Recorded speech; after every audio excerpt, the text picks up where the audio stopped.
Laura here. I'm here to just do the second part of my October reading wrap up where I focus on all the creepy, spooky, and just generally scary books that I tackled this month.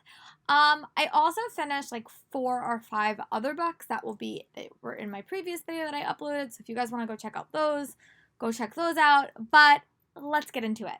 The first book I wound up finishing was The Inheritance Game by Jennifer Lynn Barnes. This is a new release that I picked up from Barnes & Noble. It is a Barnes & Noble read pick.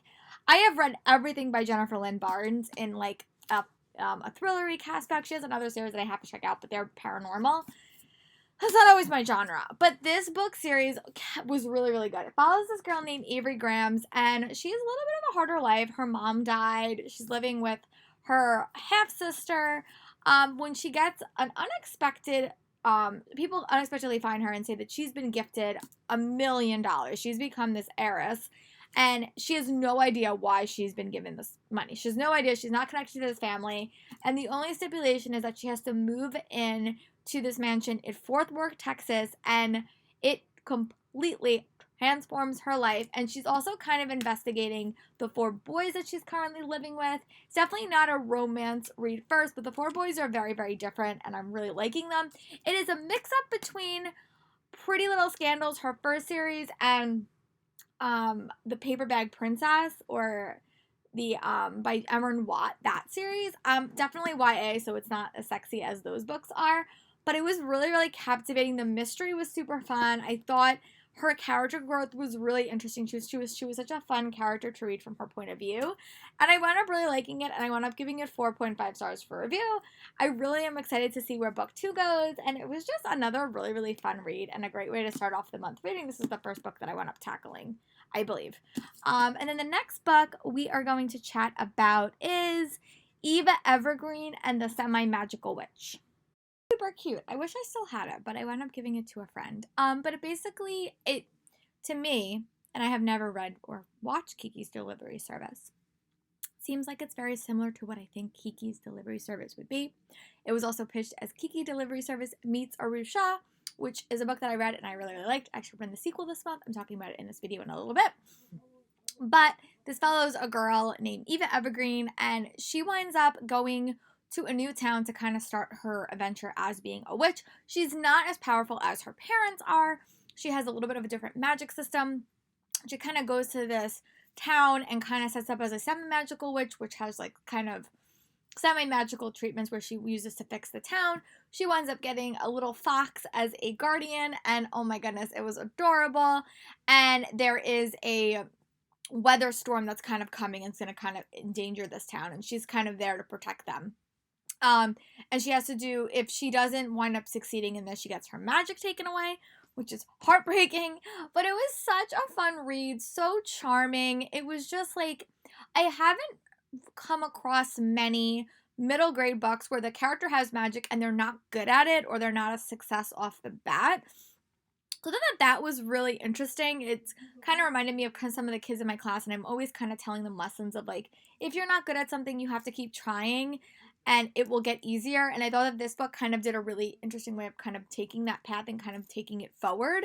So it was great. I wound up giving it 4 stars, and it was so charming, and I wound up using it for the reading challenge I was doing. So I was super happy about that.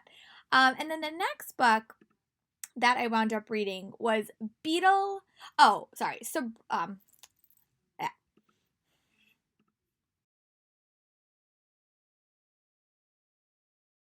Super cute. I wish I still had it, but I wound up giving it to a friend. But to me, and I have never read or watched Kiki's Delivery Service, seems like it's very similar to what I think Kiki's Delivery Service would be. It was also pitched as Kiki Delivery Service meets Arusha, which is a book that I read and I really, really liked. I actually read the sequel this month. I'm talking about it in this video in a little bit. But this follows a girl named Eva Evergreen, and she winds up going to a new town to kind of start her adventure as being a witch. She's not as powerful as her parents are. She has a little bit of a different magic system. She kind of goes to this town and kind of sets up as a semi-magical witch, which has like kind of semi-magical treatments where she uses to fix the town. She winds up getting a little fox as a guardian, and oh my goodness, it was adorable. And there is a weather storm that's kind of coming and it's going to kind of endanger this town, and she's kind of there to protect them. And she has to do, if she doesn't wind up succeeding in this, she gets her magic taken away, which is heartbreaking. But it was such a fun read, so charming. It was just like, I haven't come across many middle grade books where the character has magic and they're not good at it or they're not a success off the bat. So I thought that was really interesting. It's kind of reminded me of some of the kids in my class, and I'm always kind of telling them lessons of like, if you're not good at something, you have to keep trying and it will get easier. And I thought that this book kind of did a really interesting way of kind of taking that path and kind of taking it forward. So it was great. I wound up giving it 4 stars and it was so charming, and I wound up using it for the reading challenge I was doing. So I was super happy about that. And then the next book that I wound up reading was Beetle. Oh, sorry. So book that I wound up reading was actually so happy that I did. I wound up picking up the tie-in Sabrina Season of the Witch. I got this 2 years ago. I think at BookCon, they this was like one of their drops that they did. And I have tried, but prior to this, I tried to watch the TV series like 2 different times. And I just felt like I was really confused. I was a big Melissa Joan Hart fan back in the day. I love that Sabrina a lot. It was like one of my favorite magical TV shows growing up, along with Buffy. So I was really struggling to get into the show, which was upsetting because I like the actors. I just struggled with the characters a lot. So this book is really like a good background, and it's a good, it's like a prequel novel. So it's kind of set right before that first episode. And I felt like this book was very, very character driven. It had a subtle plot. Basically, in this book, she winds up casting a spell on Harvey. So she doesn't have to tell him, or she'll make sure that Harvey loves her even no matter what happens with her in the future. Wasn't the strongest plot, but I felt like for me, as someone who really struggled a little bit with the character information, it was good. And then every couple of chapters, you had a chapter in like black and white, which I will admit was sometimes hard to read, but it was told from someone else's point of view in the series. So you kind of got not only Sabrina's background, but also all the other characters' background. I thought it was super helpful. So I might actually wind up checking out the other ones in the future. But right now I'm 5 episodes in and really, really enjoying the series. And I really credit this book with it because I think it just made the characters make a lot more sense to me. But if you know the characters really, really well and you're kind of looking for a plot-heavy book, this is not the one I would recommend you pick up. But if you were like me and you kind of struggled to get into the TV show, this one was a good... You struggle to get in the TV show in regards to character, this one might be a good book to pick up because it really did flesh out those characters and explain them in a little bit more detail. So I wound up giving this one 3.5 stars. I would say character growth was 4 stars, plot was 3, so split the difference, 3.5 stars. The next book that I wound up picking up was Beetle and the Holly Bones by Elisa Syed. I think I'm saying that name right, but here's a pretty picture. Another book that I read for the Time Warp YA Book Club reading challenge, and it was just a super fun graphic novel about a little, I think she was a zombie or a witch. I can't remember what she was, and I don't have it because I gave it back to my library, but it was just a super charming read, and it had to do a lot to do with friendship. There was subtle LGBTQ rep, which I liked. The illustrations were definitely the highlight. Kind of reminds me of reading Mooncakes that I read last year. I really often read those for the illustrations, but the story was fun. It was a quick read. I read it in one evening, and it was great, and I wound up giving that one 3 stars as well. And then the next book that I wound up picking up was Unmap Chronicles Book 2, The Filbert Twins and the Phoenix Tear, and I wound up loving this book, and I wound up giving it 5 stars for review.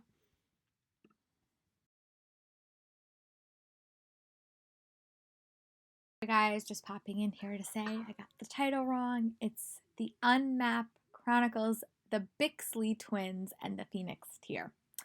Again, I returned all these books to the library, so that's why I'm a little bit fuzzy on names and titles. I apologize. I read the first one of these books in January, and I loved it. I loved Casper Talk and the Everdark Rings. This book is set, I would say, like a bunch of years in the future, because you do see Casper, and he's kind of not what you expect him to be. He's like a little bit different than you first time you saw him. But you follow these 2 twins, Fibber and... I think it's Fibber and Fox, I think that's their names. It's, again, I returned the book to the library. So, I'm a little bit unsure on names, but they wind up being they're twins. Their parents are super rich. They wind up living in England, and their parents are constantly having them compete against each other. And they're kind of taught competition is best, cooperation, they shouldn't work together, and they're always competing against each other. But they wind up getting sucked into this magical world where they have to unexpectedly save the day, and they're forced to team up and work together.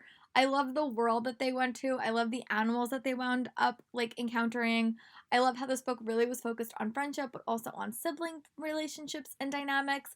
And it was great. It was so charming. I wound up giving it 5 stars. I'm going to read everything else that Abby Elfstone wrote because she writes one of my favorite fantasy worlds, like right up there with Shadow Messenger for new middle grade authors. Definitely high on my list, and I was really, really pleasantly surprised by it, and I gave it 5 stars. And then the next book that I wound up reading, sorry, I'm trying to find my list. This is the next book I read was an audiobook, and that is Arusha and the End of Death.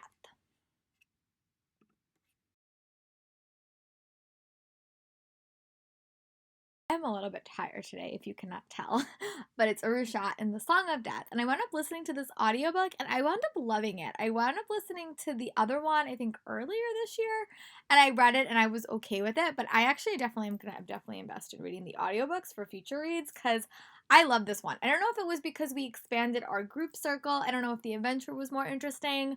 I really liked it. But basically in this one, there's a crime that happens at the beginning of the novel, and this trio or group of heroes has to try to convince people that they didn't do it and they shouldn't be in trouble for what happened, which again is like a super cool setting.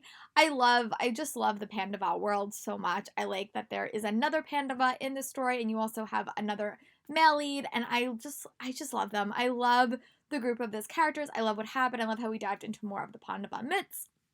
It was great. Wound up giving it 4 stars, and definitely am going to check out the other books, hopefully early 2021, if not in December. We'll see. But the next book that I am going to chat about is, this is one that I have literally had on every single TBR since January of last year. That is Chosen by Kiersten White. This is a duology. This is based on the Slayer and Buffy the Vampire Slayer world. I wound up reading the first one about 2 years ago at this point because I got an early arc at New York City Comic Con. I got this arc last year at New York City Comic Con. I wound up really liking this book. This is definitely a book that I'm either probably going to wind up keeping or at least getting a physical copy because I definitely would like to reread this series back to back.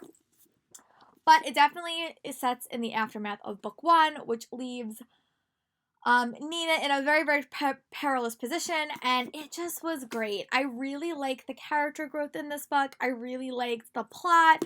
I don't want to give too much away, but I thought it was great. I thought there was a new mystery.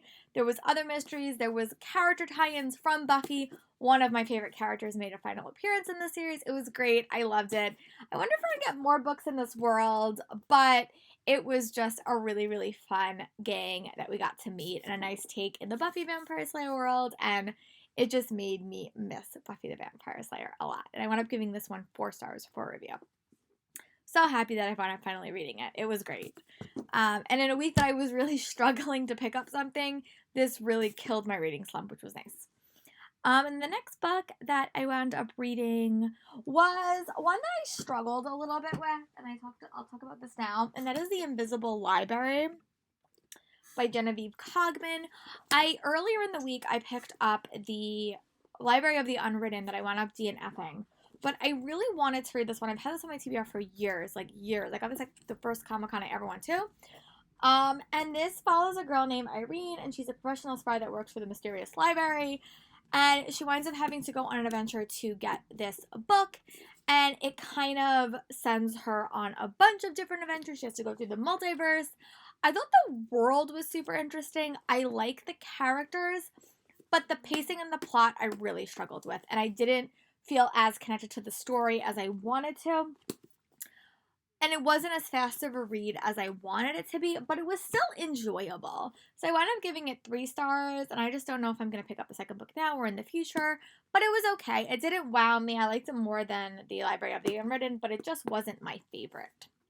And then the Next thing I read was also an audiobook, and that is Don't Look Back.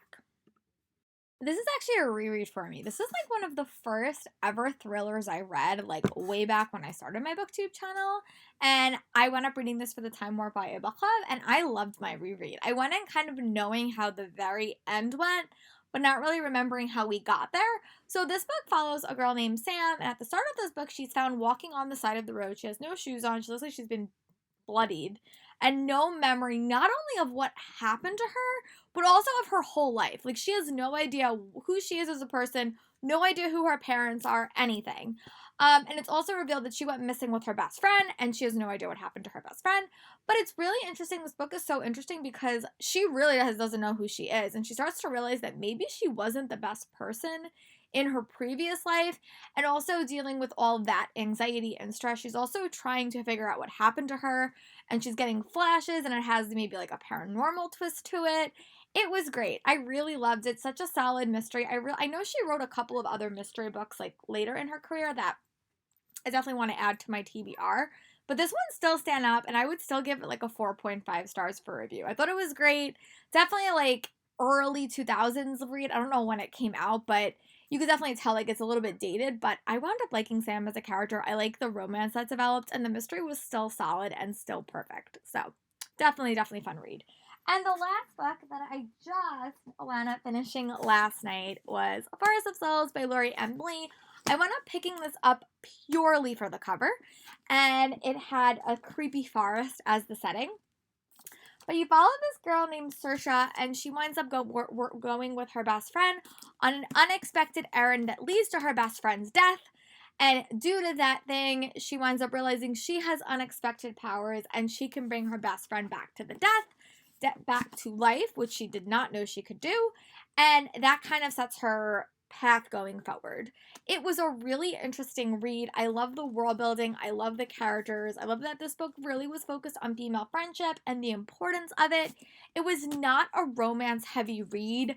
I think that in the future that will probably play in. The one thing I also like to talk about this in my reading vlog, they do have a like a category of terms, but it's actually in the front of the book, which I think is great because they're always in the back, and I always forget that they're there. The only thing I struggled a little bit was the pacing at the end, but I loved this. This was like the perfect amount of creepy for me. Not scary, but creepy, and it was definitely creepy. Like, I really wound up liking it, and I would wound up giving it 4 stars. So yeah, that is all the creepy books that I wound up reading in October.